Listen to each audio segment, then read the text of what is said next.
You ask Tiger to solve. This deals with linear equations with one unknown. The final result is z equals 18. Let's solve it step by step. Simplify the expression. Multiply the fractions.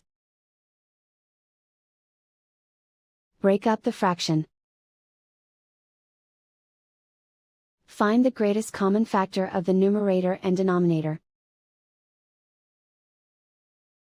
Factor out and cancel the greatest common factor. Group all constants on the right side of the equation. Add 2 to both sides. Simplify the arithmetic.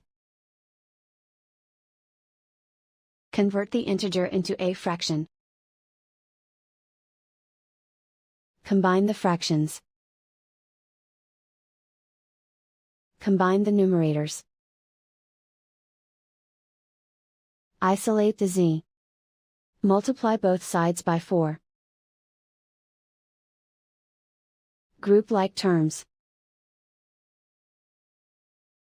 Multiply the coefficients. Simplify the fraction. Multiply the fractions. Simplify the arithmetic.